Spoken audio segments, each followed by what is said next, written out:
Aujourd'hui, c'est la journée mondiale de lutte contre la rage, une maladie qui est encore présente dans une centaine de pays, qui relève de nombreux cas de rage chez les chiens, directement responsables de la transmission vers l'homme. L'ancien président israélien et prix Nobel de la paix Shimon Peres est mort dans la nuit de mardi à ce mercredi à l'âge de 93 ans des suites d'un accident vasculaire et cérébral.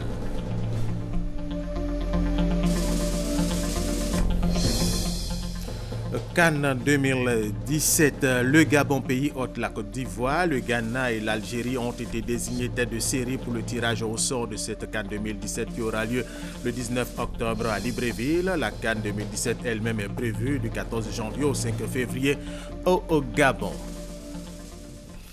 Mesdames et messieurs, bienvenue et merci de suivre les informations sur RTI 1. Un conseil des ministres se tient ce mercredi 28 septembre au palais présidentiel en présence du président de la République Alassane Ouattara. Il est question entre autres de l'avant-projet de la nouvelle constitution ivoirienne qui conduira le pays à un référendum dans quelques semaines. Nous y reviendrons dans nos prochaines éditions. Nous vous le disions dans nos titres, aujourd'hui c'est la journée mondiale de la lutte contre la rage, une maladie qui est encore présente dans une centaine de pays, qui relève de nombreux cas de rage chez les chiens, directement responsables de la transmission vers l'homme. Voici le message du gouvernement ivoirien. La rage est l'une des maladies les plus mortelles au monde. Une personne meurt de la rage toutes les 10 minutes, ce qui fait, selon l'Organisation mondiale de la santé OMS, plus de 60 000 décès par an à travers le monde. En Côte d'Ivoire, 20 cas de décès sont enregistrés en moyenne chaque année et pour l'année 2016, nous avons déjà connu 13 cas de perte en vies humaines. Pourtant, des gestes simples peuvent aider à préserver toutes ces vies. Ces gestes constituent l'essentiel du message du gouvernement à l'endroit des populations ce 28 septembre, date de commémoration de la Journée mondiale de lutte contre la rage. Faire vacciner annuellement vos animaux de compagnie, chiens, chats, singes et mangoustes, contre la rage. Signaler tout cas d'animaux suspects au service vétérinaire. Éviter les morsures d'animaux. Laver et rincer abondamment la plaie avec de l'eau et du savon pendant 15 minutes en cas de morsure ou griffure par un animal. Vous rendre immédiatement dans le centre de santé le plus proche pour recevoir les soins appropriés et présenter l'animal mordeur dans une clinique vétérinaire de la localité. Le ministère des Ressources animales et halieutiques, en collaboration avec le ministère de la Santé et de l'Hygiène publique, va amplifier ce message de sensibilisation à la célébration officielle de la Journée mondiale de lutte contre la rage ce mercredi à Bingerville. Victorine Yao-Yoboué, chaque année, ce sont environ 60 000 personnes qui meurent de la rage ou en souffrent, une grande majorité étant des enfants mordus par des chiens contaminés. Or, la vaccination d'au moins 70% des chiens pourrait interrompre le cycle de transmission chez les chiens et vers l'homme. Franck Quadio. Le chien, le chat, la mangouste sont les meilleurs amis de l'homme.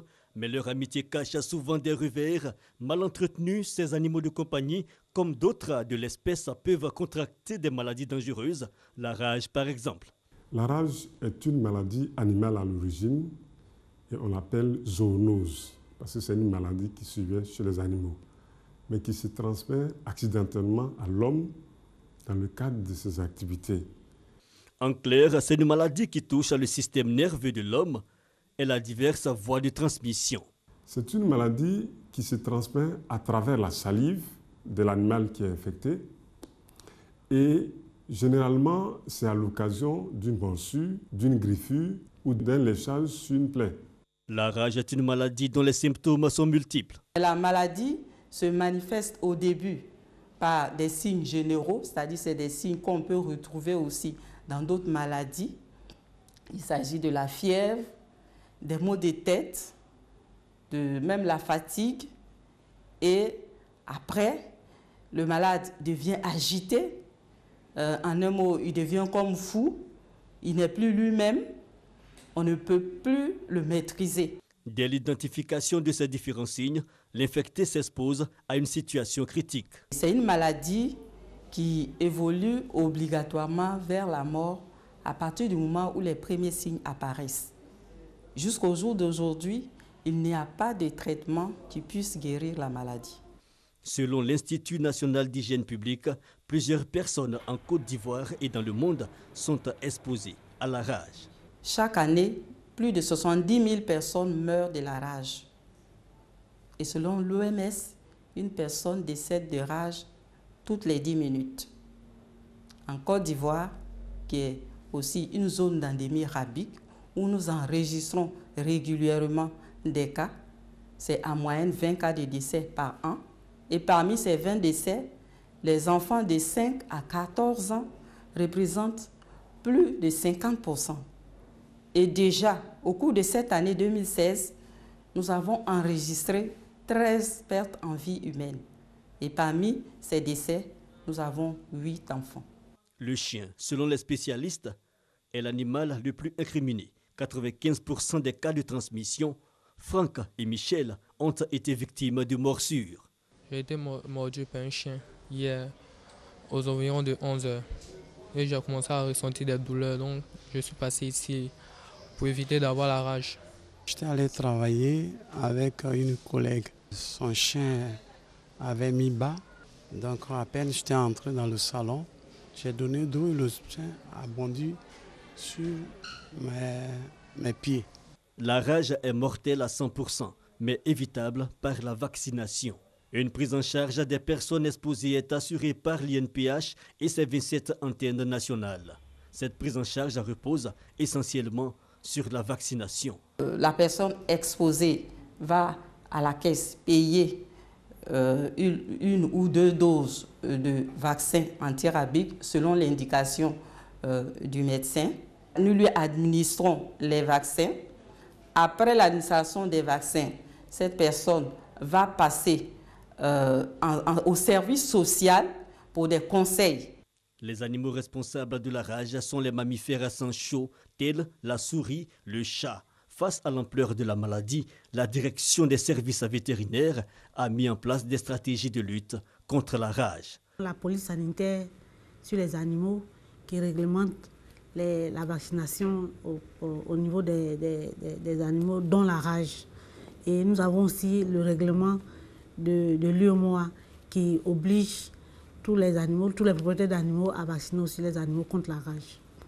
Au service de santé animale, le temps est accentué sur la prévention de la maladie. Nous demandons à ce que tous les animaux qui habitent avec des particuliers qui soient systématiquement vaccinés contre la rage pour éviter la maladie, parce que c'est le meilleur moyen de lutter contre cette maladie, c'est-à-dire la prévention. Chaque année, Thierry effectue le vaccin de sa chienne pour éviter tout risque d'infection.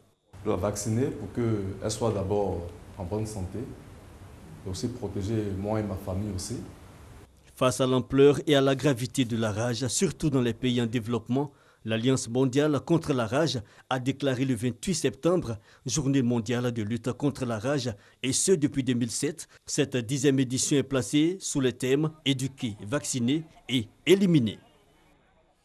Allez, tout à fait autre chose à présent. Le Burkina Faso s'inspire du modèle ivoirien dans le domaine de l'assurance maladie universelle. Le ministre de la fonction publique, du travail, de la protection sociale du Faso, à la tête d'une délégation en visite en Côte d'Ivoire, Clément Savadogo, a échangé sur la question d'abord avec le ministre ivoirien de l'Emploi et de la protection sociale, Moussa Dosso, et la ministre ivoirienne de la Santé et de l'Hygiène publique, Raymond Goudou Kofi. Vénan Seman, Niamia. Le Burkina Faso s'inspire du modèle ivoirien en matière de couverture maladie universelle. En effectuant le déplacement d'Abidjan, le ministre de la fonction publique du travail et de la protection sociale du Faso veut non seulement s'imprégner de l'expérience ivoirienne, mais aussi développer la coopération sud-sud. Au Burkina Faso, on n'est pas encore à une phase opérationnelle, mais nous travaillons sur les études, sur les simulations, sur les études actuarielles et également sur les questions budgétaires Le ministre ivoirien de l'Emploi et de la Protection sociale, Moussa Dosso, a indiqué que le projet de couverture maladie universelle n'est certes pas encore entré dans sa phase pratique, mais tout est prêt pour faciliter son opérationnalisation. Aujourd'hui, nous sommes en train de finaliser l'enrôlement qui va nous permettre justement d'avoir une population cible sur laquelle on va pouvoir appliquer la couverture maladie universelle. Et je crois qu'il arrive au bon moment puisque nous avons terminé avec toute la partie de l'information. Après le ministère de l'Emploi et de la Protection sociale, la délégation du ministre Clément Savadogo s'est rendue au ministère de la Santé et de l'Hygiène publique. Avec Raymond Goudou Kofi, il a été question des dispositions qui ont été prises au niveau des centres de santé pour faciliter la prise en charge des patients.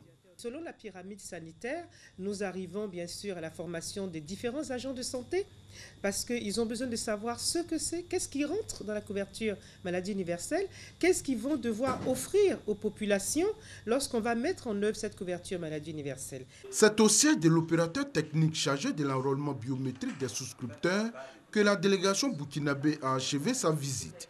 Ici aussi, elle a pu se faire une idée précise des différents circuits d'enrôlement.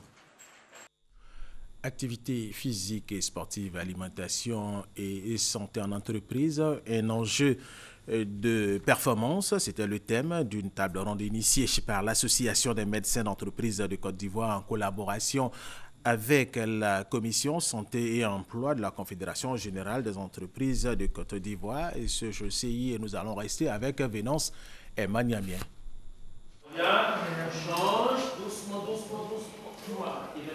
Nous ne sommes pas à une séance de fitness, mais plutôt à une table ronde sur la pratique de l'activité sportive, l'alimentation et la santé en entreprise.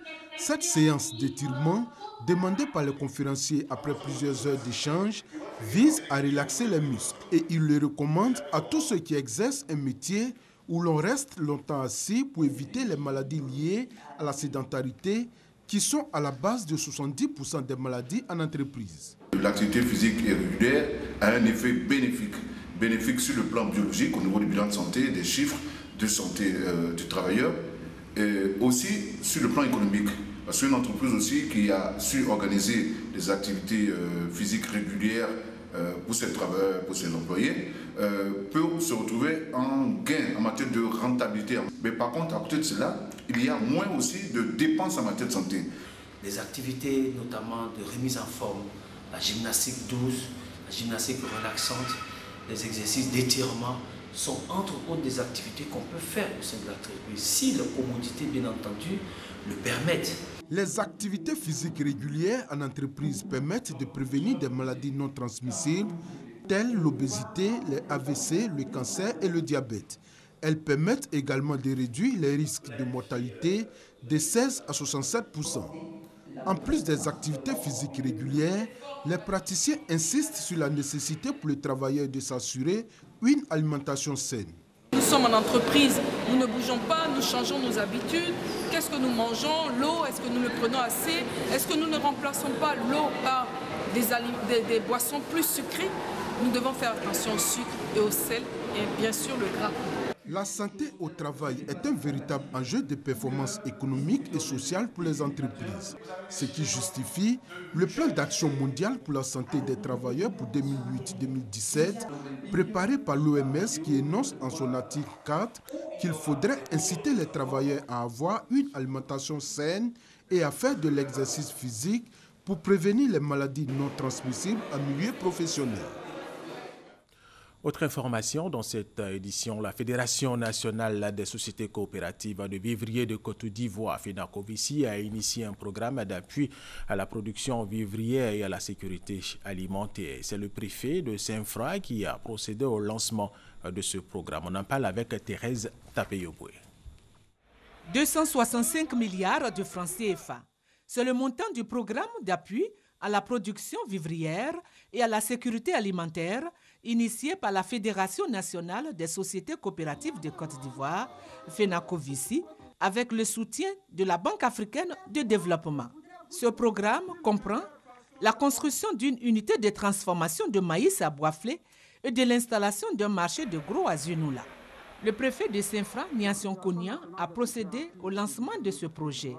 Il a invité les acteurs du secteur vivrier de la Maraoué à s'approprier ce projet qui vise à lutter contre la pauvreté et à relancer durablement la production vivrière dans toutes les régions de la Côte d'Ivoire.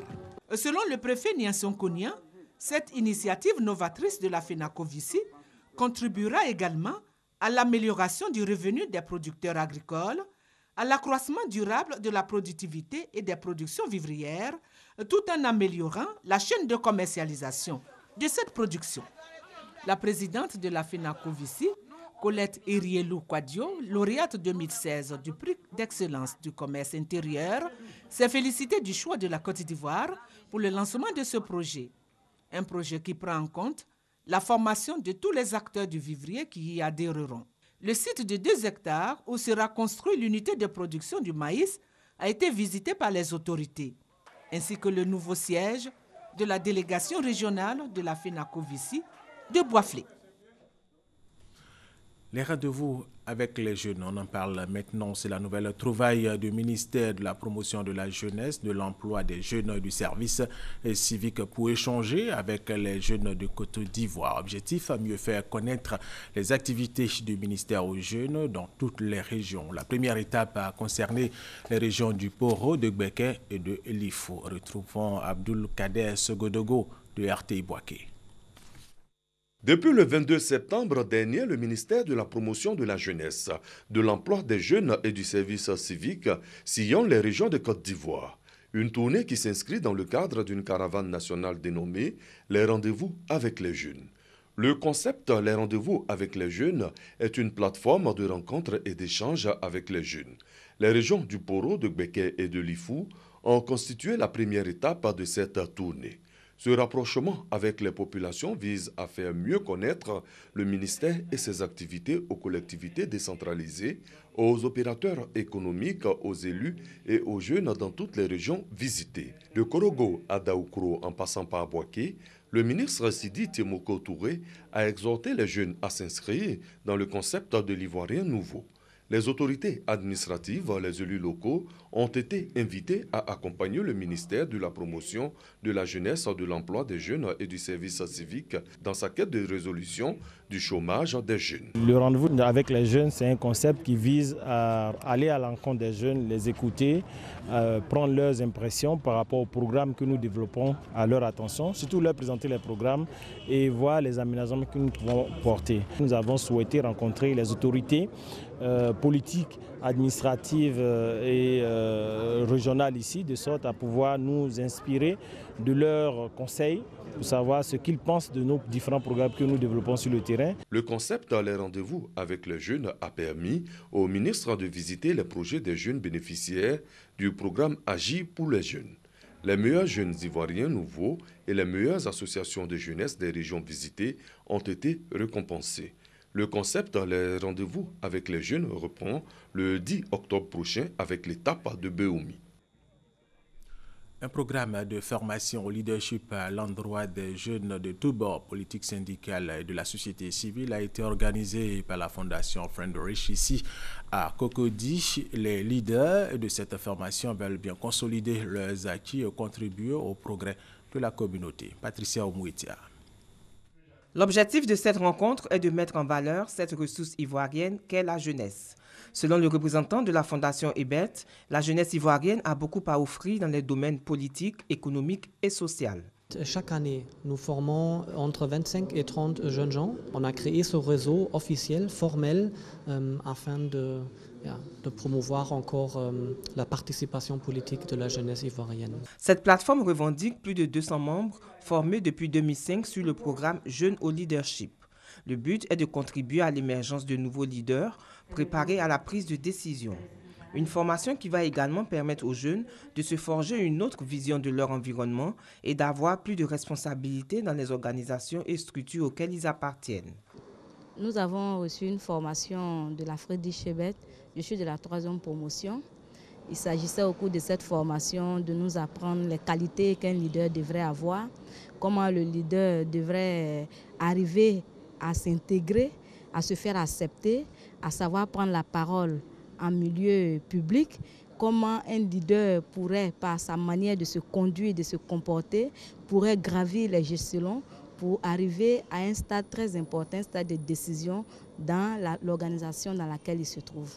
Au thème de cette formation, il a été élaboré un programme d'activité pour les leaders avec pour thème l'intégration des jeunes au sein des instances de décision, défis et opportunités. L'OIPR, l'Office ivoirien des parcs et réserves, multiplie les stratégies en vue d'une meilleure surveillance de nos aires protégées.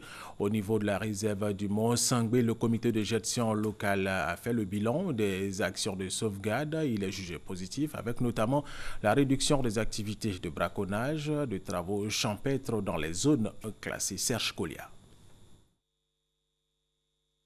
La protection du parc national du Mont-Sangbé constitue une des priorités de l'OIPR, l'Office ivoirien des parcs et réserves. Dans cette optique, ce parc bénéficie depuis 2 ans du projet de conservation des ressources naturelles Corena. Il a été mis en œuvre par le C2D, contrat de désendettement et de développement, tout comme les parcs d'Azagny et de la Komoué. Le projet Corena a permis de mettre en place plusieurs stratégies de sécurisation, de suivi écologique et géologique. C'est ce qui ressort des échanges entre les membres du comité de gestion locale du Mont-Sangbé. Les pratiques de braconnage et les travaux champêtres observés par le passé se sont fortement réduites. En témoignent des caméras installées dans les arbres pour la surveillance. Elles ont montré aussi que les animaux connaissent une reproduction normale. Mieux, les espèces végétales se régénèrent. Nous sommes vraiment très honorés de la présence de la coordonnatrice. Elle nous a vraiment rassurés, nous donné les différentes directives quant à la mise en œuvre effective de ce projet au niveau de la région de Mont. Le plan annuel d'activité 2016 a également été passé au peigne fin. Au premier trimestre, il faut noter que 12 missions de surveillance ont été effectuées. Elles ont mobilisé 114 agents pour un effort de patrouille de 1350 hommes par jour. À cela s'ajoutent des séances de sensibilisation dans 26 localités riveraines au parc. À l'issue de la rencontre, le préfet du département de Biankouman a félicité tous les acteurs engagés aux côtés de l'OIPR pour le travail abattu dans le cadre de la conservation du parc national du Mont-Sangbé.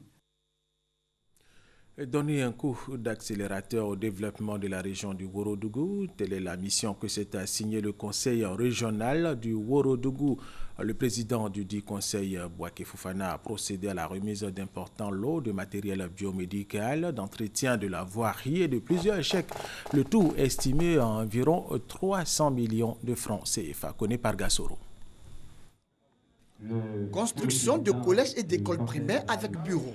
Remise d'une subvention de 15 millions de francs CFA aux différents projets. Remise de matériel biomédical d'une valeur de plus de 113 millions de francs CFA au centre de santé de la région.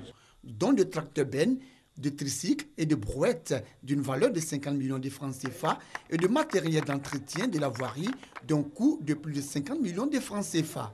Réhabilitation et réparation de 45 pompes à motricité humaine. Ce sont entre autres dons et infrastructures réalisés par le Conseil régional du Ourodougou.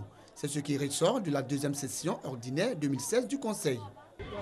Depuis notre installation, 2 tiers du budget vont à l'éducation. Et nous allons continuer cela jusqu'à ce que nous arrivions à un taux de scolarisation que nous considérions comme satisfaisant. Parce qu'on a un gros retard en matière de scolarisation, en particulier des jeunes filles. Une session ouverte en présence des autorités administratives et traditionnelles, des élus locaux, des personnalités et cadres de la région. Des autorités qui ont félicité et encouragé l'équipe du conseil régional pour leurs actions en faveur du développement du Ourodougou. Dans les 3 années à venir, les responsables du conseil régional du Ourodougou projettent mener des actions en faveur des œuvres sociales. Parlons d'éducation. Les cadres de la commune de Zenoula ont offert plus de 500 kits scolaires aux élèves de cette localité. La remise de ces fournitures scolaires a eu lieu en présence du ministre de l'Habitat et du Logement Social, Yamia Konan. Reportage, Charles Tatou, RTI Bouaké. Le message du gouvernement à la scolarisation de la jeune fille semble être bien perçu dans le département de Zenoula. Les filles ont été excellentes aux différents examens de fin d'année scolaire, notamment à l'entrée en 6e, au BPC et au bac. J'ai eu une mention assez bien. J'ai obtenu 252 points. J'aimerais remercier le corps enseignant du lycée moderne de Zinoula. Nous avons créé des classes d'excellence qui permettent aux jeunes filles de se mettre en valeur. Et nous n'hésitons pas à confier évidemment des tâches de responsabilité au sein de l'établissement afin de permettre à la jeune fille de se mettre en évidence. Ces bons résultats scolaires qui font la fierté de tous incitent certains cadres à s'approprier les actions de la promotion des valeurs de l'excellence. Pour ce début, nous avons décidé de nous focaliser sur l'éducation. Nous pensons que pour amener Zenoula à émerger, il est important quand même de récompenser le mérite et d'encourager l'effort. 500 kits scolaires, c'est le don à l'endroit des écoliers de la commune. La commune de Zenoula compte 10 quartiers et 22 villages. Chaque localité a eu droit à 15 kits scolaires. Président de la cérémonie, le ministre Nyamie Kona exhorte les cadres à l'union. Il faut que tous les cadres se mettent ensemble, en union, dans la paix, pour aider leur école. En plus du don des kits scolaires, les initiateurs ont primé les 3 filles qui ont été excellentes aux examens de fin d'année scolaire. Hors de la Côte d'Ivoire, le président gabonais Ali Bongo Ondimba veut réconcilier son pays divisé par des violences post-électorales. Il l'a dit hier mardi en prêtant serment pour un 2e septennat. Une main sur la Constitution, une autre levée. Ali Bongo Ondimba prête serment ce mardi au palais présidentiel du Gabon. À 57 ans, il rempile pour un second septennat à la tête du pays, dans un contexte politique tendu 4 jours après la validation par la Cour constitutionnelle des résultats contestés du scrutin présidentiel. La prestation de serment a lieu devant les membres de la Cour constitutionnelle et en présence de chefs d'État africains et d'autres personnalités politiques, dont une délégation ivoirienne. Dans son discours d'investiture, Ali Bongo dit avoir compris le sens du vote des Gabonais. J'ai bien compris le doute de certains et j'ai bien perçu la déception d'autres encore. Mes chers compatriotes, notre pays traverse une période préoccupante de son histoire. Chacun de nous doit pouvoir prendre conscience des difficultés économiques et sociales que nous traversons et des défis politiques que nous avons à relever tous ensemble. Un défi politique qui l'amène à tendre la main à l'opposition. J'invite toutes les forces vives de la nation à s'asseoir ensemble afin de trouver des solutions qui satisfassent nos compatriotes. Chez nous, la palabre se règle en famille, dans le corps de garde. Ali Bongo propose une réforme constitutionnelle au Gabonais. Il est plus que jamais devenu nécessaire, et vous en conviendrez avec moi, de mener une véritable réflexion devant aboutir à des réformes constitutionnelles ambitieuses et courageuses. Qu'il s'agisse des élections à 2 tours, de la limitation et la durée des mandats électifs. Comme je l'ai déjà dit, tout devra être mis sur la table. Développement, bien-être de ses concitoyens, voilà les tâches que s'est assigné le président. Élu avec 50,6% des voix contre 47,2% pour son rival Jean Ping selon la Cour constitutionnelle, le challenge actuel d'Ali Bongo est de décrisper la situation et ramener la paix au Gabon. Nous vous le disions dans nos titres, l'ancien président israélien et prix Nobel de la paix Shimon Peres est mort dans la nuit de mardi à ce mercredi à l'âge de 93 ans des suites d'un accident vasculaire cérébral. Il s'est éteint dans son sommeil à 0h GMT. Prix Nobel de la paix, ce titre à lui seul résume la vie de Shimon Peres. L'ex-président israélien a consacré ses efforts à la paix entre Israéliens et Palestiniens jusqu'à la fin de sa carrière politique en 2014. Je prends ma retraite de mon poste de président suivant la loi, mais je ne me retire pas de mon combat pour la paix. C'est toujours aussi cher pour moi. Acteur politique majeur d'Israël, Shimon Peres a gravi les échelons les uns après les autres. Député en 1959, 2 fois Premier ministre en 80 et 90, il a pratiquement occupé tous les postes ministériels avant d'être élu président en 2007. On retiendra de lui surtout son rôle majeur dans les négociations d'Oslo avec Isaac Rabin et Yasser Arafat. À l'heure actuelle, c'est sur pause. J'espère que la pause va prendre fin, que les négociations vont reprendre et que l'idée originelle, l'idée de la solution à 2 États, gagnera un jour. Shimon Peres tire sa révérence à 93 ans, 20 ans après les accords d'Oslo, au plus mal dans les relations israélo-palestiniennes. Sylvie Touré, terminons cette édition en parlant de sport de la CAN 2017. Le Gabon, pays hôte, la Côte d'Ivoire, le Ghana et l'Algérie ont été désignés tête de série pour le tirage au sort de cette CAN 2017 qui aura lieu le 19 octobre à Libreville. La CAN 2017 elle-même est prévue du 14 janvier au 5 février au Gabon. Et c'est la fin de cette édition. Merci de l'avoir suivi. Restez avec nous sur RTI 1.